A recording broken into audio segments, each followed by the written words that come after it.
recently turned 35 years last week on Thursday. Yay! So I decided to do this video, 35 things I have learned at 35. There are so many things I've learned, but I've written them here in my notebook, the 35 things. There are so many things I've learned, but let's focus on this 35 for now. Yeah, so my birthday was beautiful. I had a lot of best wishes, happy birthday wishes. My friends, I love my friends, and I'm actually even going away with my girlfriends just as I get away. My husband, oh, he's an amazing man. We did dinner, he bought me things, he's just great. And I remember he's just amazing. And I remember he asked me a question, Muthoni, at 35, how is life at 35? What would you say about 35? And it got me thinking, and let me be honest with you guys, this is the happiest and most fulfilled and content I have been so far in my life. 35 looked so far. Like I remember when I was 27, about to turn around 27, 28, I was so scared of turning 30. And then when I started my healing journey, 30 came and I just relaxed. My 30s have been so good, you know, you're confident, you're relaxed. There's something about 30s. People, before you turn 30, you feel like, oh, 30 is so old. And then after you turn 30, you really start loving your life, by the way. I said our 30s are like your 20s, but with money and confidence. Yeah. So 35 things I've learned. So I've written them down. So about 15 things I've learned.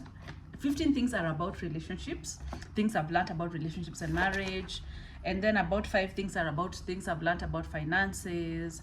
And then the other one is 5 things I've learned about finding your purpose.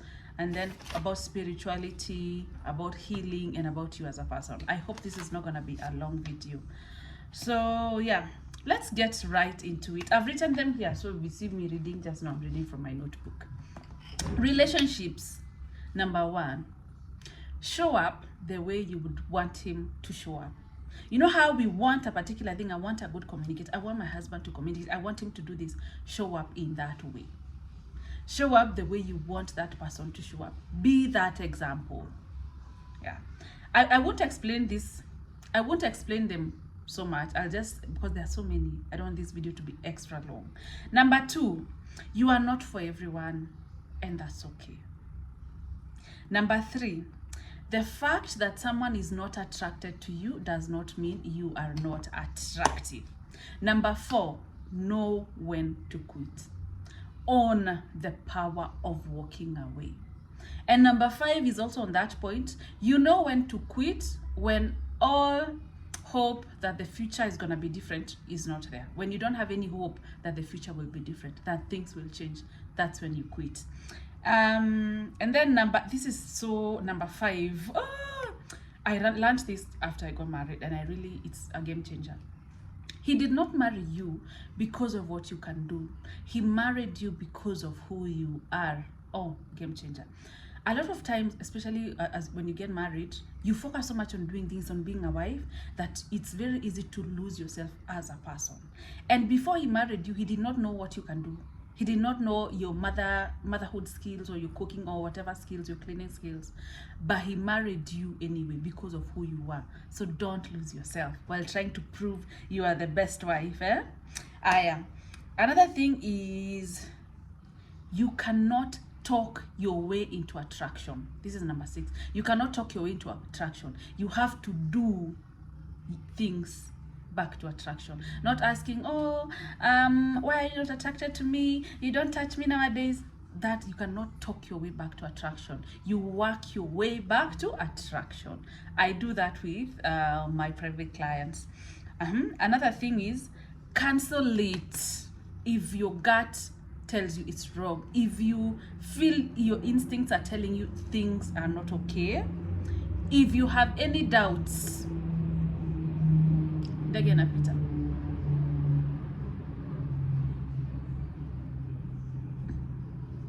Number 7, cancel it if you have any doubts.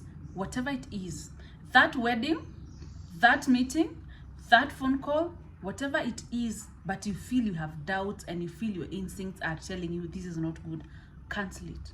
it's okay. Whether it's a wedding, whether it's a ratio, whether it's a date, whether it's a vacation with someone, and you feel like, you know, it's against your better judgment. You're feeling like, I don't want to do this. My gut is warning me. My instincts are telling me, Muthoni, don't go. My conscience is telling you, cancel it. It's okay. Protect yourself. Number 8, 100% of what you don't say, he cannot hear. You have to learn how to communicate. You actually have to learn to stop assuming, sasa hiyo ni kitu ya kuambiwa. You say what you want. And that brings me to number 9. Communication is mostly about how you're saying it, not about what you're saying. What you're saying is important, but the how is what determines whether your message gets home or the point gets home. Number 10, relationships are two imperfect people coming together perfectly. Two imperfect people who are perfect for each other, for one another. Sometimes we're looking for angels, sometimes we're looking for holiness, sometimes we're looking for something that does not exist. Find your person the way they are. Of course, no one is perfect. They can be your whole list what you want, but on the flip side, maybe he's short. On the flip side, maybe he does this and that. Two imperfect people coming together. Number 11, it's okay to tell him how you want to be loved. It's okay to tell him, this is how I want to be treated. These are my love languages. When you do this, it makes me feel good. Maybe you can do it more.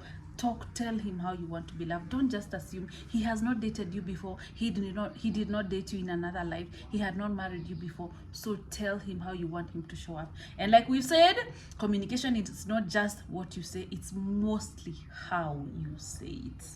Okay.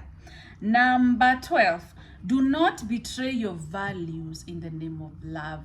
What you believe in, if you know in your heart you can't move in with a guy, and then you find this guy, and then you're so in love, and then you just want to move in the first month. Don't betray who you are because of your values. It will bite you in the ass, and it's so hard. It's very easy to forgive other people, but it's hard, and it takes a lot to forgive yourself, especially if you knew better and then you went and did the opposite of that. Number 12 was do not betray your values in the name of love. Number 13, you lose them how you got them. You know, the relationship that starts with fire. The first umepatana, 2 weeks umeenda kwake kwa whole week, 3 months you've moved in together, the 4th month, be careful. Take your time. Do it the due diligence. If you start a relationship as a side chick, you will cry at some point. That actually speaks about the person, that person's integrity. If he dated you when he was married, he's gonna date when he's married you. You lose them how you get them. Yeah. If you slice your friend's boyfriend, you decide, by the way, I'm taking this guy. That person has been taken. He's also gonna be taken from you. He has integrity issues, and so do you. Number 14. Whatever you are looking for in a partner, you can find. I tell this to ladies so they stop settling down so much, so they stop feeling, unajua hakuna mzuri umejiwekea. There's, all men cheat. There's no man. What do you want? I want a faithful man. I want a man who is romantic. Can we just talk about romance? I want a man who's romantic. I want someone you can get that man. But you also have to show up the same way. Remember point number 1? Show up the way you'd want him to show up. Number 15, remember it's your job to look out for yourself, to speak up. Kama unafinyiliwa, look out for yourself. If you feel it doesn't sit right, look out for yourself. You're the most important person in your life. Look out for yourself. That's number 15. Those are about love and relationships. I can have so many, but those are the ones I could come up with. If you have any points that you'd want me to explain further, I will do individual videos. If there are points here that you'd want me to, dig a little deeper, just mention down at the comment section so I can do full videos. Let's talk about finances. I love money. Money is wonderful. We love money. Don't we all love money? Okay, let me just speak for myself. Nandege inapita. So this is number 16. Yeah. Your number 1 wealth making tool is your income. the number one thing you can use to build wealth is your income. Sometimes we wait for side hustle, I'm waiting to do for what. You know, your income is recurrent, it keeps coming. So unaweka kadhao mbili, unabuy shares, unaweka kwa bonds, unaweka kwa hizo accounts zenye zaana. Your number one is your income. So don't overlook your income thinking, nikipata side hustle ndio nitaanza kunini. Hata hiyo hauta manage if you can't manage this. And that brings me to number 2. Number 2, I learned from my mom. She kept saying it. If you're not able to budget for 10 shillings, you will also not be able to budget for 1 million, because it's character and it's also your habits. If you give you 10 shillings to divide and you think it can't work, by the time you're done, you've budgeted for 15 shillings, but ideally you had 10. You had started living beyond your means, even with 10 shillings. Then you will also not be able to budget 1 million shillings. So if you can be able to work with what you have, even when you get more, you will be fine. Number 3, the goal is not to look rich. The goal is not to appear wealthy. The goal is to be wealthy. Not looking, being wealthy. So if you come from a place of you didn't have a lot, like my background or other people's background, sometimes when you get money, you just want to buy things, you just want to prove I have this. But at some point you have to call yourself to a meeting, and you have to remind yourself, I just don't want to look wealthy. I want to be wealthy. I want to have security. I don't want to walk around with expensive clothes, but I have anxiety because in case fare ipande sitaweza kulipa. You don't want that. The other one is, I think, number 19. Define your rich life for yourself. This one, I watched a documentary on Netflix called Your Rich Life, or I Will Make You Rich, or Your Rich Life something, by an Indian guy called Ramit. Please watch it if you want to make money. So he says, define your rich life for yourself. You decide what you want to spend your money on. You see how there's this one flat thing people do nowadays of lazima ubai shamba ama lazima ukue na lazima. He says, make your money, invest and have your money, and decide what you want to spend it on. If you love holidays, if you want to buy designer handbags, if you want to go to nice restaurants, whatever it is you really love to do, and however it is you want to spend your money, go ahead and spend your money in that way. Save your money and spend it the way you want. There is no one cut thing of if you're rich, you have to have this. Define your rich life for yourself. Define how you want to spend your money. Number 20. This is mine. This is what I told myself. Sometimes you don't need to cut down on expenses. Sometimes you need to make more money. Hallelujah. I just don't want to cut down on things that I really love. Maybe going to nice restaurants, going maybe to 3 holidays a year, or buying nice perfumes. I don't want to cut down on such things. I prefer to make more money. I prefer to wake up a little bit earlier. I prefer to think about how will I make an extra coin. Sometimes you don't need to cut down. Sometimes you need to make more money. That's me who's saying. Those are about finances. Let's talk about finding your purpose. That is the next one. We are at number 21. Purpose is fulfillment. So number 1 is focus on fulfillment. What is it that makes you feel so fulfilled? Makes you feel like you're a good person. Makes you feel like you're helping. What is that thing? Number 2, don't overthink your purpose. For me, I actually went through a breakup and I started going for therapy and coaching and working on myself. I realized I really, this information is really good and I need to let other women know. I started my YouTube channel about the same. I went to coaching. This is me here today. Don't overthink. Number 3, spend time alone so you can get to ask yourself those questions, so your ideas can also flow in your mind. Spend quality time alone so you can ask yourself, what am I good at? What do I love to do? And I want you to really spend time alone, especially if you want to find your purpose. Another thing is, I think number 24, find what you like to do. Maybe it's knitting, maybe it's working out. Find what you like to do and then find how you can make money from it. That's how people are able to, like, now I'm monetizing my purpose in life. Like I started doing it. I realized people really like this content. I went to school, I was certified. Now I am a coach. I am taking your money and I have clients and I'm able to deliver. Find what you're good at and find a way of making money from it. That's about the purpose. Number 25, I think so, is about spirituality. This one, God speaks to us. I believe God speaks to every one of us in you included. He speaks also to you. However, you have to calm down to hear him. And when I say speaks to him, I don't mean you have to hear a loud voice. Sometimes, for me, I believe he speaks to me through ideas. When I'm spending time alone, ideas flow. If I had a problem that was stressing me yesterday, like that light bulb moment, God speaks to us. Maybe through your instincts, through ideas, through sixth sense. Spend time on your own. And one of the reasons why ndege mingi species zinapita hapa juu when I'm walking. Yeah. So, and one of the reasons why we don't hear the voice of God, why we don't know God is guiding us, is because we are caught up in the noise on social media.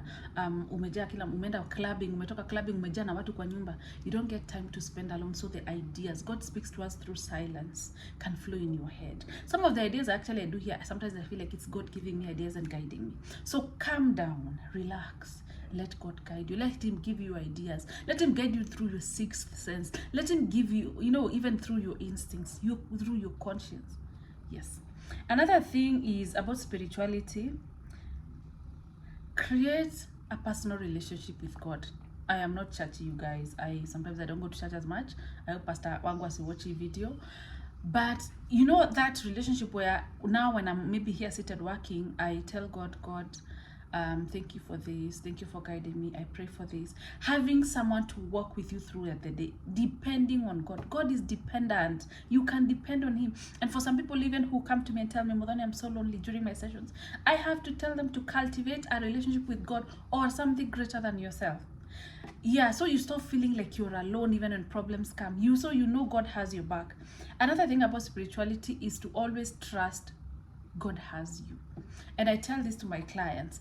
Life does not happen to you. It happens for you.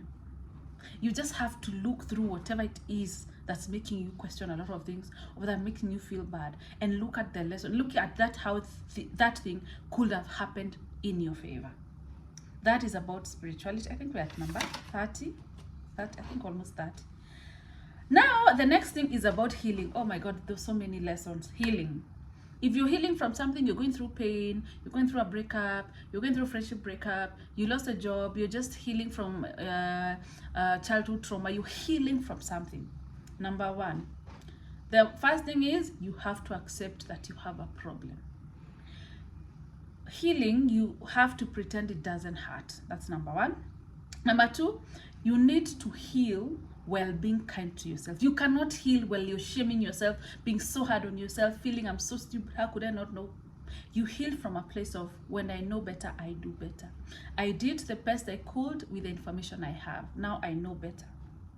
And then be kind to yourself. Treat yourself like you treat someone who is trying to heal from something. How you encourage them, how do you hug them, how you help them, Yeah. Number three, pain is temporary.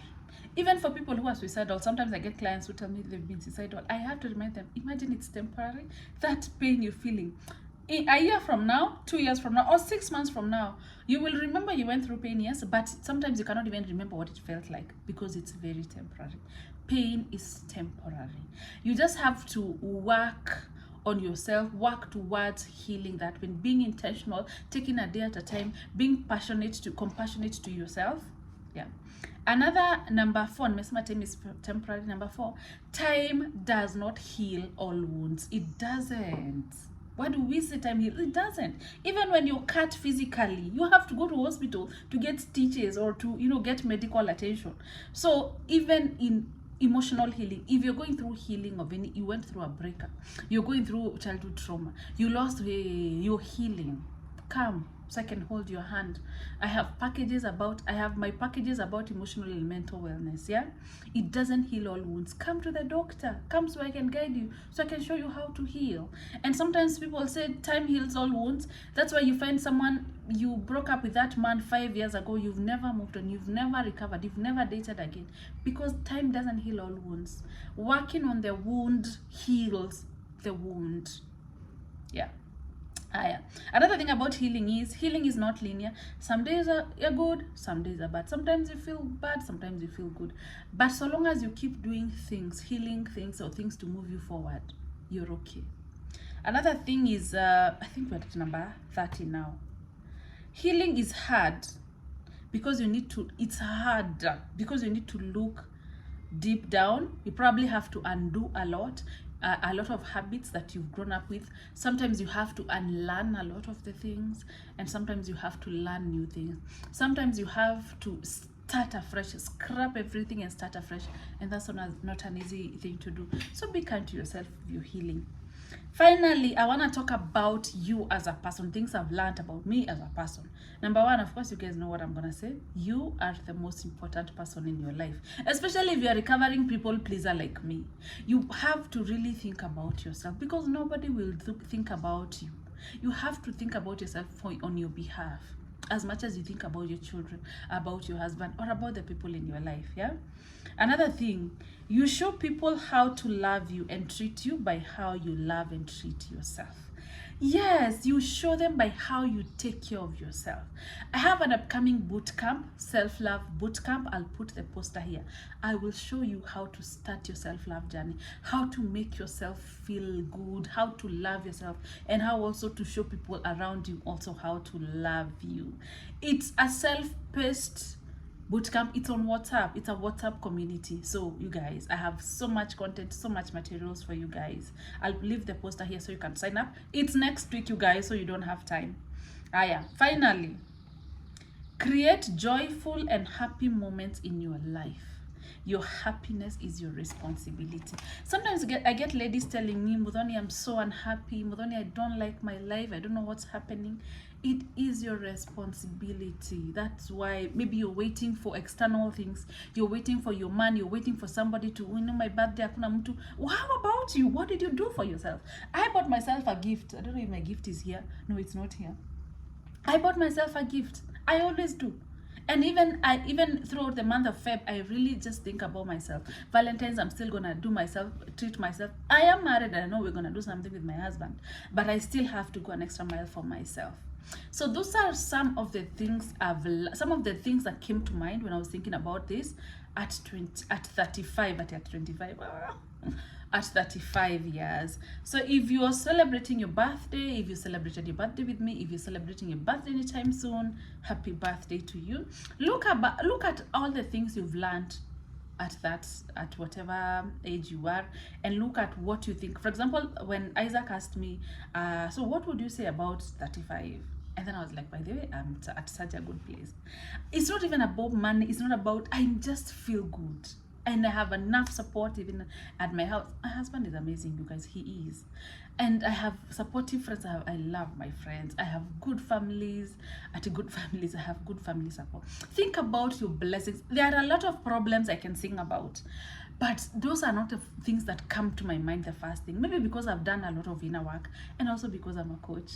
Yeah. But if you are unhappy, if you feel like things are not working for you, come. Take one of my packages, book a session with me, come to my boot camps. I have so much videos here on YouTube, even on social media, to help you heal and to help you become a better version of yourself. Anyway, and you can also get a copy of my book, and my books are now available in Dubai. This is my book here. Yeah, where am I? Yeah, this is my book, Becoming the Woman of Your Dreams. It's still available. You guys can continue to order. Bye.